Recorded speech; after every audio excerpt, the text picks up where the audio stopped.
And hello, today we begin a new chapter. Gerd of Glastonbury. Or Gerd, I still don't know how to pronounce his name. G-E-R-D. Maybe somebody who's British could give us a hand. The twilight of that day had turned into darkness before Tom Barter returned to his lodgings in High Street to wash his hands preparatory to his going out to supper. Tom very rarely had a chance to enjoy any tea. His diurnal relaxation was his midday dinner at the Pilgrims', which he relished with the appetite of a fox hunter. The waitresses there, with every one of whom, especially with a girl called Clarissa Smith, he had a separate and complete understanding, rivaled each other in catering to his taste. I'm already having light issues.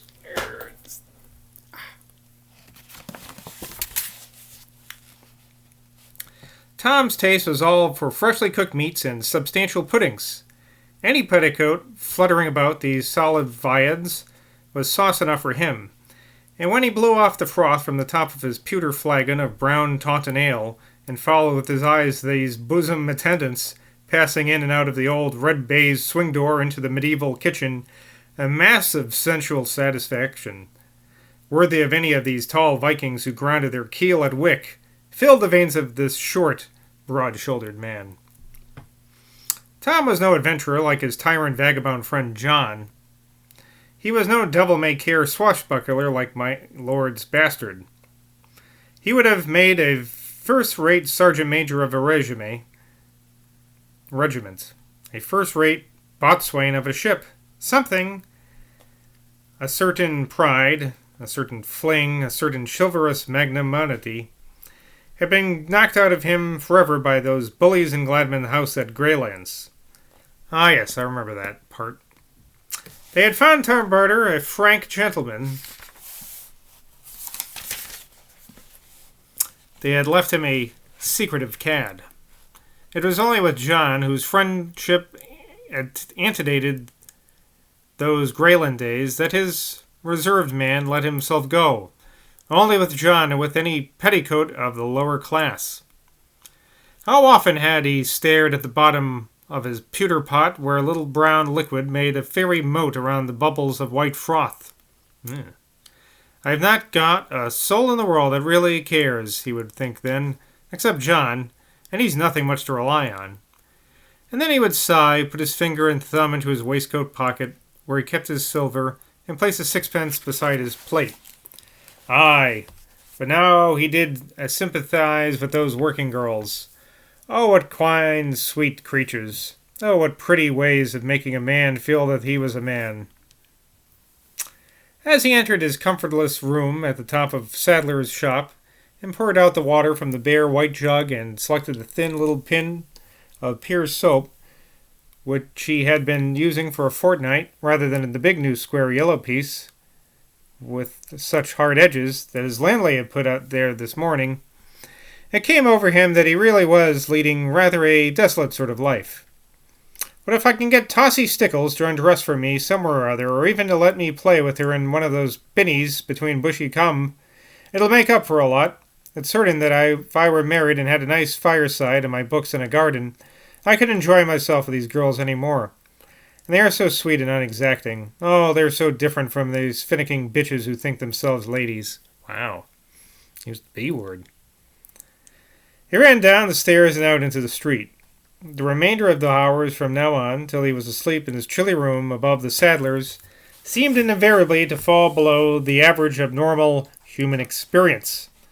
The day did not become actually miserable, but is far from gathering any glow or luster as it waned. It was just a day dying out, of no more interest, of no more importance than any bonfire of cabbage stalks, over which someone had thrown a bucket of water. The bruise in his nature never hurt him except when confronted by a man or by a woman of his own class. It was this bruise which Mary, all unwitting, must have struck again and again. It was because of this bruise that he had never dared, in the whole course of their platonic friendship, to attempt a make-love to Mary or even to kiss her. "Will you marry me?" he had blurted out one day on the side of Tor Hill, and Mary, reaching from her morbid slavery to Miss Drew, had murmured reluctant, Yes, if you want me to, Tom.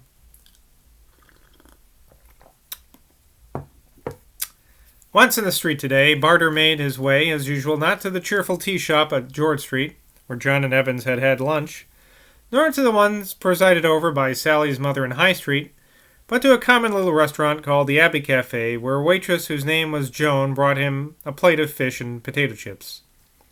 Not crisps, they call them. This must be some English version. American version of this text.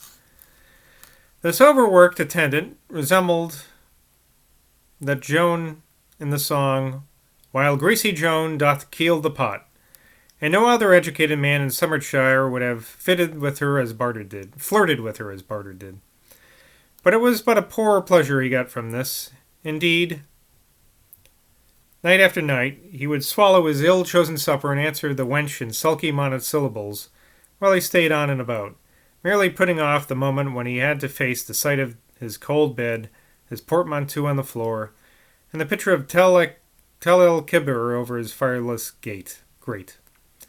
Tonight he managed, by his extraordinary power of sympathy with the economic side of a waitress's life, to put off his moment of rising from that hard seat at that dirty tablecloth till nearly 9 o'clock.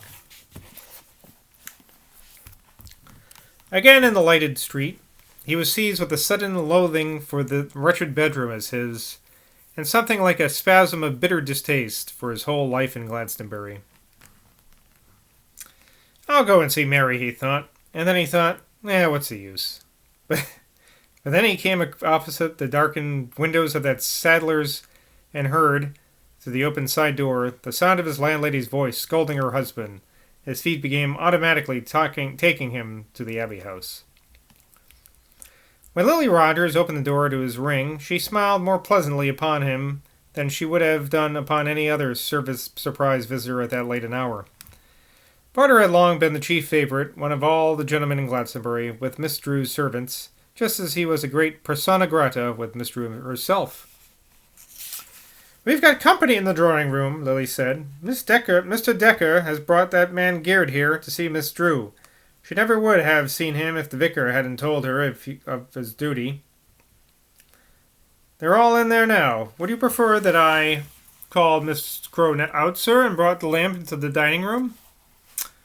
Barter nodded, but seemed in no hurry to dismiss Lily, who, in the dim hall light and in her black dress and white apron, looked a sweet picture of domestic security. "How's Louis?" he asked. "Have you been up through the elms lately?" he asked. "You two have been pretty hats of that late Sunday," he said. "Had such pretty hats on that last Sunday." "One night I might take you up in the air with me," he said. "Would Louis be frightened?" he asked. It was with a rosy spot in each of her soft cheeks that the girl finally escaped, and with the utmost discretion ushered Mary into the dining-room, lit the candles there, and closed the door softly upon them. Once back in the kitchen with Louis, she burst out, "It's a nice-looking Mr. Barter, I declare, that Miss Mary ought to marry. What's the use of her keeping company and acting soft with a queer one like that Mr. Crow? Mr. Barter's a real gentleman, he is. She's gone to him now. Don't make such a noise, Lou. Maybe if you stopped galloping around on those creaky shoes, we could hear them talking there." The sisters Roger advanced into the passage and stood listening.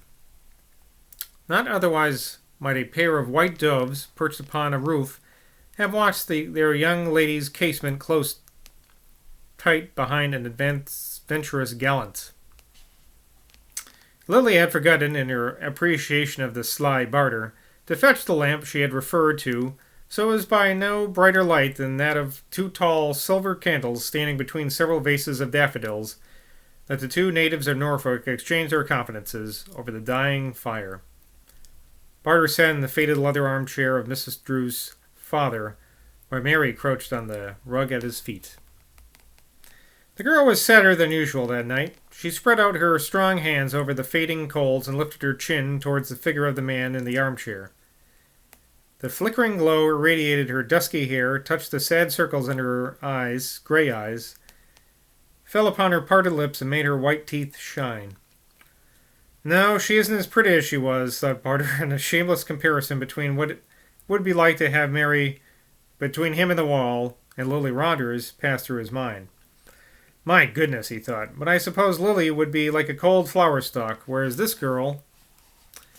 I've come to think I'm one of the biggest fools in town, he remarked. Why, Tom? She murmured wearily.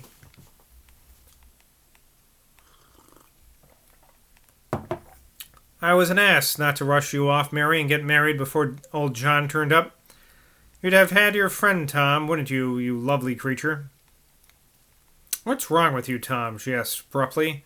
He looked at her sharply. Nothing, he said. What are you talking about? Nothing's wrong with me.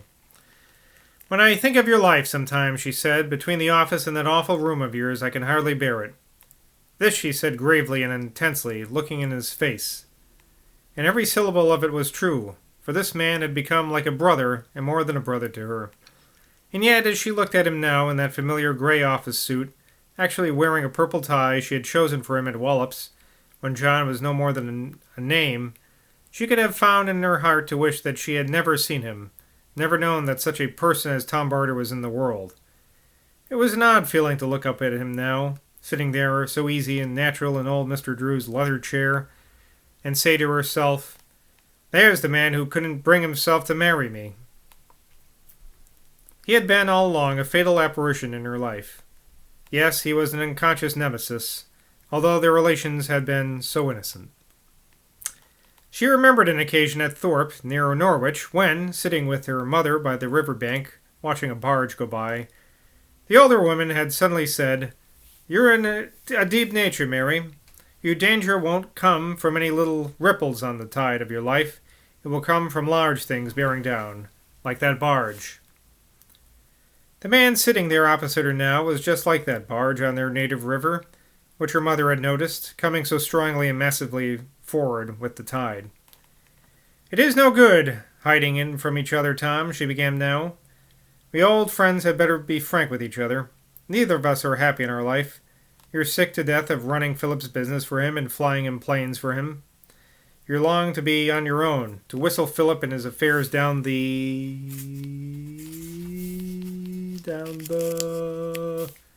toilet? Trash? Gutter? What do you think it's going to be? That was so dry.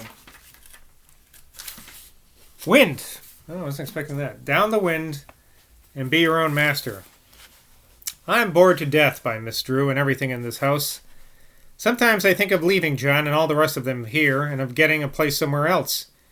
Glastonbury doesn't suit me any better than it suits you, though I have, I confess, come to like these ruins a little better than we did at the beginning. Do you remember how we hated it all, Tom?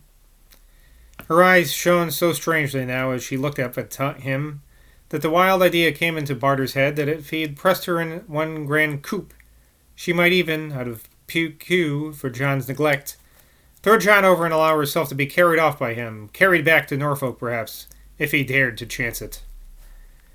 No, she went on, no, old friend, you and I are both pretty miserable this fine spring. Come, confess to me, Tom, wasn't it because you were feeling lonely that you came to me tonight? I'm feeling lonely myself, to tell you the truth, and it does me good to see your solid, old Norfolk face in this weird place. What would we not give, Tom, you and I, for a breath of real east wind coming up sharp and salt from the North Sea? His face had something about it at that moment, so like the face of a Titian schoolboy who wants to cry but is ashamed to cry, that, moved by an impulse that surprised herself, she scrambled to her feet and, coming up to him, sat down on the arm of his leather chair, placing her hand lightly on his shoulder to balance herself and smiling sadly down upon him. A breath from the East Coast is what we want, Tom, old friend, am I not right? This holy earth with its hundreds of saints and its scores of kings is a bit sickly to us sometimes, isn't it? That arch-conjurer Garrett has just got such a hold on John that he doesn't seem to feel the oppression, does he? He's got John as fast as he got our grandfather. He's in there now. Lily told you, I expect. Even Miss Drew treats him with... But I don't like him. There's something about him that makes me feel shivery and funny, as if he were a great toad. Poor old Tom. This isn't a very nice world, is it? She did a thing that astonished herself as much as it astonished the object of her gesture. She lightly touched the man's forehead with the tip of her firm fingers, pushing back his stubby hair.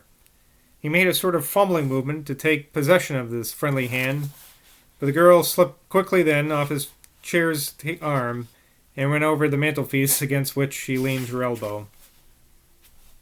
John is fonder of you in one way than he'll ever be of me, even if we were married, she said gravely. Well, we're at 15 minutes, so I guess I'll stop. I was starting to get into it, though. I could have read more.